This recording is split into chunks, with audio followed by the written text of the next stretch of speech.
श्री गुरुदेव दत्त. श्री स्वामी समर्थ. नमस्कार मंडळी, स्वागत आहे तुमचं माझ्या या यूट्यूब चॅनलमध्ये. स्वामींच्या कृपेने आपला दिवस आनंदात जाऊ हीच मी स्वामींच्या चरणी प्रार्थना करते आणि आज नवीन व्हिडिओला सुरुवात करूया. तर आज दत्त जयंती आहे. 2025मधील वर्षातील शेवटची गुरुदत्त जयंती आलेली आहे. हा दिवस दत्तात्रेय भगवानच्या जन्म दिनीनिमित्त साजरी केली जाते, जी हिंदू कालनिर्णयानुसार मार्गशीर्ष महिन्यातील पौर्णिमेला येत असते. म्हणूनच 2025मध्ये आपण जी गुरुजयंती आहे तर ती आज साजरी करत असतो. म्हणजेच काय तर आपण आणि आपल्या गुरुबद्दल आज कृतज्ञता व्यक्त करणारा दिवस असतो. जर पौर्णिमा दिवशी आपण माता लक्ष्मीची सेवा केली आणि श्रीहरी विष्णूची सेवा केली तर आपल्याला त्रिदेवांचा आशीर्वाद प्राप्त होतो. त्रिदेव म्हणजे ब्रह्मा, विष्णू आणि महेश. या त्रिदेवांचा अवतार जो आहे तर तो दत्तात्रेय यांचा अवतार म्हटला गेलेला आहे. या तिन्ही देवांनी अवतार घेतला होता. म्हणून हा दिवस जो आहे तर तो शुभ मानला जातो. म्हणून या दिवशी दत्ततत्व जे आहे तर ते पृथ्वी तलावर नेहमीच्या अवतारापेक्षा आज 100 किंवा 1000 पटीने जास्त कार्यरत असते. म्हणूनच पौर्णिमा तिथी 4 डिसेंबरला सकाळी 8:37 सुरू होणार आहे आणि 5 डिसेंबरला सकाळी 43 वाजता संपणार आहे. म्हणूनच या दिवशी दत्तात्रेय, ब्रह्मा, विष्णू आणि शिव या त्रिमूर्तीचे एकत्रित रूप असलेल्या दत्तात्रेय महाराजांची जन्मतिथी साजरी केली जाते. म्हणून या दिवशी भक्त उपवास करत असतात आणि दत्त मंदिरामध्ये जाऊन या दिवशी नारळ, खडीसाखर, अगरबत्ती, फुले अर्पण केली जाते. गोड नैवेद्य जसं की पिवळ्या रंगाचा नैवेद्य अर्पण केला जातो. या दिवशी दान केले जाते आणि गुरुचरित्र वाचन करण्याची या दिवशी समाप्ती होत असते. जर घरामध्ये आपल्याला सुख समृद्धी हवी असेल, सर्व संकटातून मुक्तता हवी असेल आणि कोणत्याही कामामध्ये आपल्याला यश मिळवायचं असेल, करोडाच्या कर्जातून मुक्तता हवी असेल तर या दिवशी गुरुदत्त जयंतीच्या दिवशी कोणत्या वस्तू खायच्या आहेत, काय खाऊ नये, त्याचबरोबर काय करावे, काय करू नये, पूजा कोणत्या वेळेत करावी. जर आपण शुभ मुहूर्तावर जर पूजा केली तर त्याचं शुभफळ आपल्याला दुप्पटपटीने प्राप्त होते. या दिवशी असा एक दिवा लावायचा आहे. हा दिवा लावण्याने मुलाचे सर्व विघ्न, संकट दूर होतात आणि गुरुदेव दत्त यांचा आशीर्वाद प्राप्त होतो. तर ही पौर्णिमा अत्यंत शुभ मानल्यामुळे अवघ्या काही दिवसातच मार्गशीर्ष महिन्याची समाप्ती होणार आहे. हा महिना धार्मिक दृष्टीने अत्यंत महत्त्वाचा असल्यामुळे या दिवशी आपल्या जीवनात व आपल्याला कोणत्याही कामामध्ये यश मिळण्यासाठी या दिवशी जर तुम्ही हा उपाय केला, दिवा लावून तुम्ही जर ही सेवा केली तर दत्तगुरू यांचा आशीर्वाद प्राप्त होतो. म्हणूनच या दिवशी काही वस्तू अर्पण केल्या जातात ज्यामुळे नकारात्मकता, शत्रुपीडा व बाहेरची बांधा लागत नाही. म्हणूनच या दिवशी दत्तात्रेयाचा जेव्हा जन्म झालेला आहे, जसा की दत्तात्रेयाचा महाराजांचा जन्म जो आहे तर मार्गशीर्ष पौर्णिमेला मृगशीर्ष नक्षत्रामध्ये सायंकाळी प्रदोष काळामध्ये झाला होता. म्हणून दत्त जयंती ही प्रदोष काळामध्ये साजरी केली जाते. म्हणूनच या दिवशी नैवेद्य कोणता ठेवावा, काय करावे, काय करू नये आणि एक दिवा आपल्या मुलांच्या भविष्यासाठी कुठे लावायचा आहे, कोणती सेवा करायची आहे याबद्दलची सविस्तर माहिती या व्हिडिओमध्ये आहे. त्यामुळे व्हिडिओ हा शेवटपर्यंत नक्की पहा. चॅनलवर नवीन असाल तर नक्की सबस्क्राईब करा. कमेंटमध्ये श्री गुरुदेव दत्त हा मंत्र लिहायला विसरू नका. तर पहा, दत्त महाराजांचा पाळणा हा 6 वाजता किंवा 7 वाजता म्हटला जातो.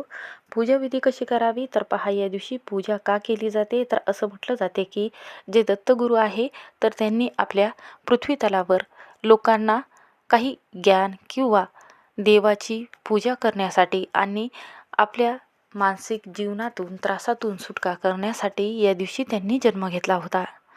आपल्या जीवनात व आपल्या कोणत्याही कामामध्ये अडथळे न यावे व त्यातून आपली सुटका व्हावी, दुःखातून, त्रासातून व कोणी आपल्या घराला नजर लावलेली आहे किंवा एखादं काम तुम्ही करत आहात त्या कामामध्ये तुम्हाला यश मिळावं किंवा तुमच्या घरामध्ये जी आर्थिक समस्या आहे किंवा कर्ज जे आहे तर ते वाढत आहे, यातून तुमची सुटका व्हावी, त्यासाठी दत्तगुरू म्हणतात की माझी ही सेवा केल्याने तुम्हाला प्रत्येक कामामध्ये यश मिळेल, पैशाच्या समस्या सुटतील, आर्थिक स्थिरता घरामध्ये राहील, जीवनात नकारात्मकता येणार नाही, सर्व गोष्टीमध्येच तुम्हाला सफलताही मिळेल, पॉझिटिव्ह एनर्जी तयार होईल आणि तुम्ही जेव्हा पेपर द्यायला जाता किंवा तुमच्या घरामध्ये जर पैसा नसेल तर यामध्ये तुमची जी सफलता आहे तर ती होत असते. म्हणूनच असं म्हटलं जाते की यंदा दत्त जयंतीच्या दिवशी असा प्रश्न बरेच जणांना पडलेला आहे. जर मी गुरुचरित्र वाचन केलं नाही तर कोणती सेवा करावी? तर या दिवशी लवकर उठायचं आहे. लवकर उठल्यानंतर आपल्याला श्री स्वामी समर्थ महाराजांची मूर्ती असेल किंवा दत्तगुरू यांचा फोटो असेल तर फोटो घ्यायचा आहे. त्यानंतर आपल्याला अगरबत्ती धूप लावून घ्यायची आहे. त्यानंतर एक शुद्ध तुपाचा दिवा कसा लावायचा आहे? तर या दिवशी काय करायचं आहे? तर आपल्याला एक प्लेट घ्यायची आहे. प्लेटवर आपल्याला मूठभर तांदूळ घ्यायचे आहे. अखंड तांदूळ घ्यायचे आहे. तांदूळ घेत असताना आपल्याला त्या तांदळाला लाल किंवा पिवळे तांदूळ करायचे आहेत. तर पांढरे तांदूळ जे आहेत तर हे दत्तगुरू यांना अर्पण केले जात नाही, म्हणून लाल किंवा पिवळे तांदूळ आपल्याला बनवून त्या प्लेटमध्ये टाकायचे आहे आणि त्यावर एक शुद्ध तुपाचा मातीची पंथी जी आहे तर ती लावायची आहे किंवा तुम्ही निरांजनी लावली तरीही चालेल. त्यामध्ये चिमूटभर हळद टाकायची आहे. त्यानंतर आपल्याला दत्त महाराजांना अष्टगंधक लावायचं आहे. त्यांना पिवळ्या रंगाची फुले अर्पण करायची आहेत. आता काय करायचं आहे? नैवेद्य कसा बनवायचा आहे? तर पुरणाचा नैवेद्य आपल्याला बनवायचा आहे. त्यामध्ये घेवड्याची भाजी, भजे, त्याचबरोबर कोशिंबीर, खीर असायला हवी. खिरीमध्ये एक तुळशीचं पान ठेवायचं आहे. हा नैवेद्य आपल्याला ब्रह्मा, विष्णू, महेश या त्रिदेवांना अर्पण करायचा आहे. या दिवशी सेवा कोणती करावी? तर दत्त बावन्नी, गुरुचैत्र अध्याय 16वा व 18वा अध्याय वाचावा. त्यानंतर गुरुलीला अमृत वाचन करायचं आहे किंवा 1 ते 21 अध्याय स्वामी चैत्र सारामृत मराठी अध्याय हे संपूर्ण वाचन करायचं आहे. असं म्हटलं जाते की या दिवशी हे वाचन केल्याने आपल्याला साक्षात गुरुदेव दत्त यांचा आशीर्वाद प्राप्त होतो. त्याचबरोबर या दिवशी गाईला ही वस्तू आवर्जून खाऊ घालायची आहे. या दिवशी जेव्हा तुम्ही पुरणाचा स्वयंपाक बनवलेला आहे, या दिवशी गाईला ही वस्तू आवर्जून खाऊ घालायची आहे. तर या दिवशी तुम्ही पुरणाचा जो स्वयंपाक बनवलेला आहे तर त्यातील एक पुरणपोळी जी आहे तर ती आपल्याला तयार करून घ्यायची आहे. अशा छोट्या 2 पुरणपोळी आपल्याला तयार करून घ्यायची आहे. त्यानंतर याची पूजा आपल्याला करायची आहे. याला हळदी कुंकू लावायचं आहे देवासमोर आणि त्यानंतर काय करायचं आहे? यावर आपल्याला एक गुळाचा खडा ठेवायचा आहे. त्यानंतर आपल्याला गाईजवळ जायचं आहे. गाईवरून हात फिरून घ्यायचा आहे पाठीवरून, ज्यामुळे 33 कोटी देवांचा आशीर्वाद प्राप्त होतो. त्यानंतर काय करायचं आहे? आपल्याला गाईला तिच्या पायावर पाणी, शुद्ध जल अर्पण करायचं आहे. त्यानंतर त्यांच्या कपाळाला आपल्याला हळदी कुंकूचा टिळा लावायचा आहे, अक्षता लावायच्या आहेत. त्यानंतर हा जो गुळाचा खडा आणि तुपाची पोळी जी आहे घेतलेली आहे पुरणपोळी, तर ही आपल्याला गाईला खास खाऊ घालायचं आहे. त्यानंतर यातील दुसरी पोळी जी आहे तर ती कुत्र्याला खाऊ घालायची आहे. कुत्र्याला खाऊ घालण्या अगोदर आपल्याला काय करायचं आहे? हळदीचा टिळा ज्या कुत्र्याला तुम्ही लावत आहात तर ते काळं कुत्रं असायला हवं. अशा पद्धतीने आपल्याला जे टिळा आहे हळदीचा तो लावायचा आहे. त्यानंतर ही गुळपोळी कुत्र्याला खाऊ घालायची आहे. अशा पद्धतीने आपल्याला गाईला आणि कुत्र्याला ही वस्तू खाऊ घालायची आहे. तर या दिवशी ब्राह्मणाला दान दक्षिणा कोणती द्यावी? तर या दिवशी तुम्ही अन्नदान करू शकता.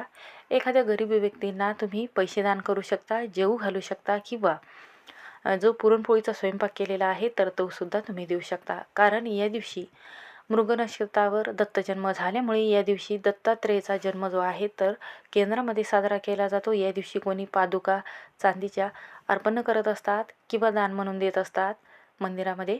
आणि दत्त जयंती या दिवशी दत्ततत्व जे आहे तर ते पृथ्वी तलावर नेहमीच्या तुलनेमध्ये 1000 पटीने कार्यरत असल्यामुळे या दिवशी श्री स्वामी समर्थ महाराज हे दत्तगुरूंचे अवतार म्हटल्यामुळे या दिवशी जयंतीच्या निमित्ताने 11 दिवसाची स्वामी सेवेचा संकल्प तुम्ही घेऊ शकता. 1 ते 21 अध्याय पूर्ण पठण तुम्ही रोज करू शकता.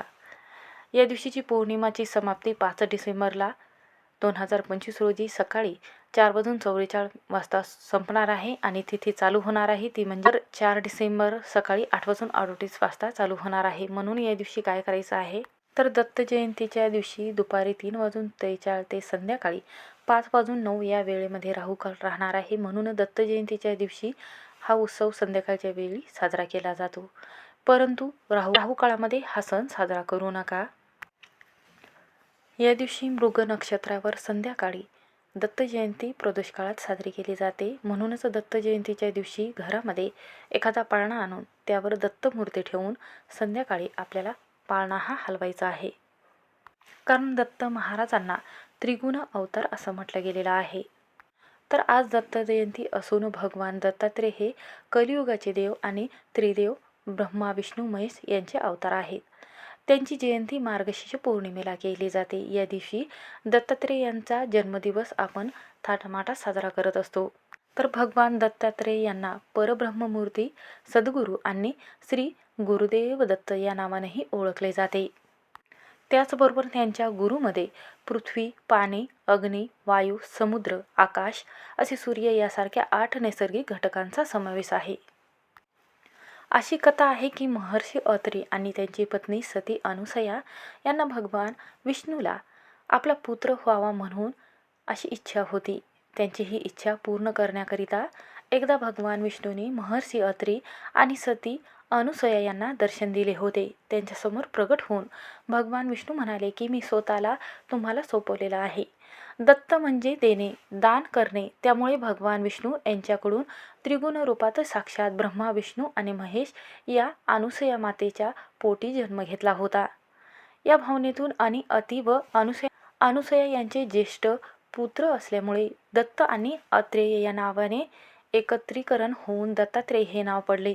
भगवान दत्तात्रेय यांना 3 डोकी आणि 6 हात आहेत. त्यांच्यात ब्रह्मा, विष्णू आणि महेश या तिन्ही देवांचे संयुक्त स्वरूप आहे. म्हणूनच आपण मार्गशीर्ष महिन्यामध्ये प्रदोष काळामध्ये पूजा करत असतो. म्हणूनच या दिवशी जर गुरुचरित्राचे पारायण केल्याने व्यक्तीच्या सर्व मनोकामना पूर्ण होत असतात.